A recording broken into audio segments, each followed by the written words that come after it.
तो मेरे मन में ये आया, कभी तो पति था मेरा, चलो कोई बात नहीं, मैं एक बार इसको कॉल करके ये बोल दूं, देख तेरा मेरा तलाक हो गया है, मतलब नहीं है, ठीक है, तो मुझे क्यों तंग कर रहा है, क्यों मेरी बेइज्जतियां कर रहा है जगह जगह पे। मैंने सिर्फ इतना बोला हेलो, तो इसने बोला हेलो।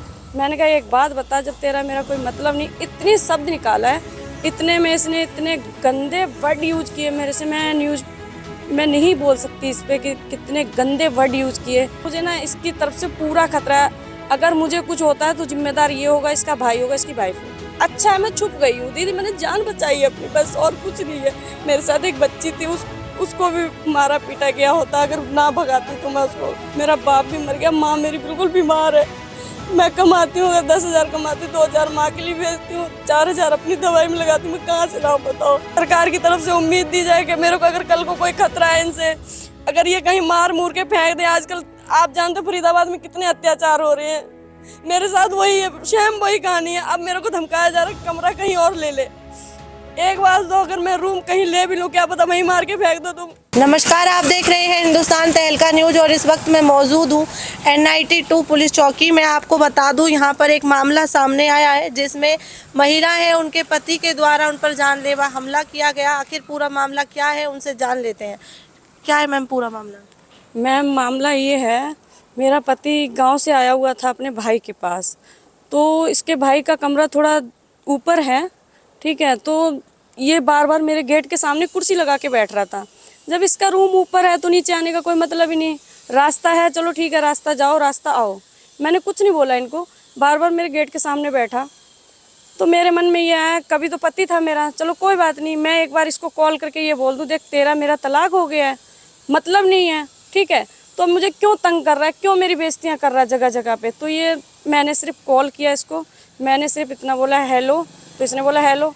मैंने कहा एक बात बता, जब तेरा मेरा कोई मतलब नहीं, इतनी शब्द निकाला है, इतने में इसने इतने गंदे वर्ड यूज किए मेरे से, मैं नहीं बोल सकती इस पे कि कितने गंदे वर्ड यूज किए। माँ के, बहन के, मेरे अपने, मेरे बाप के, जो बाप मेरे ऊपर पहुंच चुका है, ठीक है, सबके बारे में इतने गंदे वर्ड यूज किए ना इन्होंने कि मैं ही जानती हूँ। लेकिन बार बार ये मुझे प्रताड़ित करता था कि तू, तेरी हिम्मत है तो मुझे कोर्ट केस लड़ ले, कोर्ट केस लड़ ले, तेरी हिम्मत नहीं है कोर्ट केस लड़ने की। तो मैंने इसे सुबह भी मैं सोचा चलो कोई बात नहीं, राजीनामा हो जाएगा, कोई बात नहीं। चौकी में भी मुझे धमकी दी जा रही है कि तू कर, क्या करेगी, तुझे मैं सबक सिखाऊंगा। तो मैं सबसे हाथ जोड़ के यही कहती हूँ, मुझे इंसाफ मिलना चाहिए, और मुझे ना इसकी तरफ से पूरा खतरा है, अगर मुझे कुछ होता है तो जिम्मेदार ये होगा, इसका भाई होगा, इसकी वाइफ होगी। नाम क्या है आपका? मेरा नाम रेनू है। कितनी उम्र है? मेरी 25 साल। कितने साल हुए हैं शादी को? मेरी शादी को 14 साल हो गए हैं। तो डिवोर्स कब हुआ था? डिवोर्स मैम 3-4 साल के आसपास हो गए हैं, लेकिन मुझे इससे अलग रहते 8 साल हो गए हैं पूरे, ठीक है। लेकिन मैं इसे फिर भी इग्नोर करती थी, मैं कहती चल कोई बात नहीं, पति है, बच्चा, अपने बच्चे को देखो, माँ बाप की दोनों की ज़रूरत होती है। तो मैं यही कहती थी चलो बच्चा इसके पास है, कोई बात नहीं, खुश है ना, चल अच्छी बात है। मैं इग्नोर करती थी, फिर भी मैं अपना मेहनत मजदूरी, क्योंकि मुझे पता है मैं आज हूँ तो कल नहीं, कल हूँ तो परसों नहीं, क्योंकि मैं खुद बीमार रहती हूँ। कितने बच्चे हैं? मेरा एक ही बेटा है। कब वो जानलेवा हमला किया गया था आप पे? कल रात को 12 बजे। उस टाइम किसी का दरवाज़ा नहीं खुला था, कोई मोहल्ले में नहीं था, ठीक है।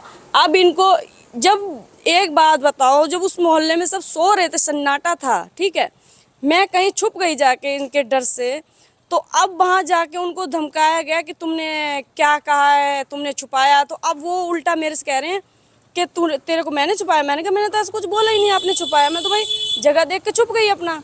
मैंने कहा मैंने नहीं बोला मेरे को किसी ने छुपाया। अच्छा है मैं छुप गई हूँ दीदी, मैंने जान बचाई अपनी, बस और कुछ नहीं है। मेरे साथ एक बच्ची थी, उसको भी मारा पीटा गया होता, अगर ना भगाती तो मैं उसको। मेरे साथ बहुत अन्याय हो रहा, बहुत ज़्यादा। ये पैसों के घमंड दिखाते हैं, इनकी गांव में भी ज़मीन है और यहाँ इसका भाई नौकरी करता है अच्छी, तो इसको ये घमंड है कि मेरे पास पैसा बहुत है। चौकी में भी धमकी दे रहा कि कर तू ड्रामे कितने करेगी, आपके सामने भी बोल के गया कि कितने करेगी, मैं तुझे सबक सिखाऊंगा। इसका मतलब ये है मैम, ये मुझे कभी भी मार सकता है, अगर मैं कोर्ट केस भी डालती हूँ तो भी मुझे खतरा है इससे। तो कल रात को आपने पुलिस कंप्लेन की थी? रात के 12 बजे ही तुरंत की। उसके बाद मुझे बुलाया गया, मैं आई यहाँ पे। आने के बाद ये भी दोनों भाई आए, तुरंत इनको भेज दिया गया, जबकि इनको तुरंत गिरफ्तार करना चाहिए था कि हो सकता कोई हादसा ना हो जाए।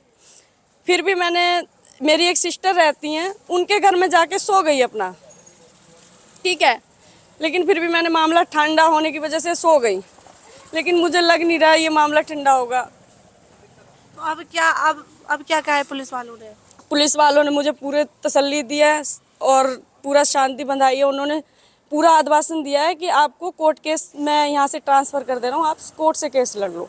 तो क्या पहले भी लड़ाई झगड़े मारपीट होती थी? पहले शुरू में तो बहुत लड़ाई झगड़े, बहुत, बेटा भी मेरा पैदा हुआ तो मेरे मायके ही हुआ था।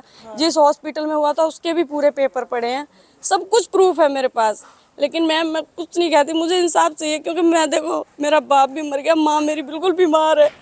मैं कमाती हूँ, अगर 10,000 कमाती 2,000 माँ के लिए भेजती हूँ, 4,000 अपनी दवाई में लगाती हूँ, मैं कहाँ से लाऊं बताओ। अब ये कह रहा है तू गाँव के यहाँ धमकी दे रहा है, गाँव के लिए कोर्ट वो ट्रांसफ़र करा केस। मैंने कहा मैं नहीं करा सकती, मैं यहाँ रहती हूँ प्रॉपर, मैं यहाँ के लिए ना कराऊंगी। कहाँ पे रहते हो आप? NIT फरीदाबाद में 2 नंबर में, अच्छा। 2B48 में।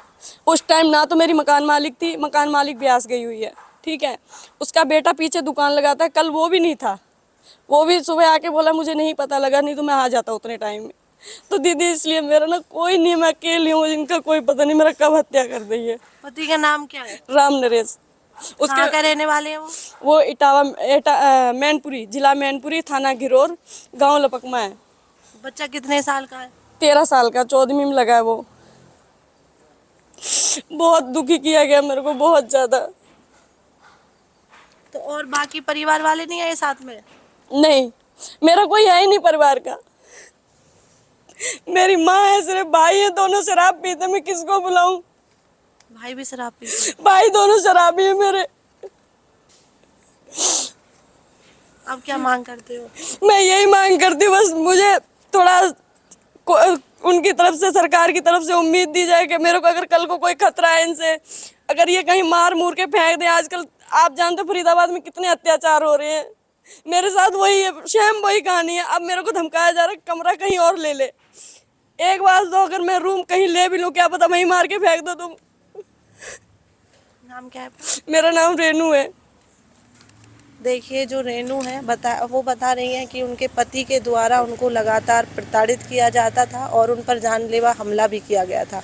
उसी को लेकर आज ये पुलिस चौकी वो पहुंची हुई है, उन्होंने पुलिस कंप्लेन भी की है। आगे जो भी इसकी जानकारी मिलती है हम आपके साथ साझा करेंगे और तमाम खबरों को जानने के लिए जुड़े रहें हिंदुस्तान तहलका न्यूज़ के साथ। जय हिंद, जय भारत।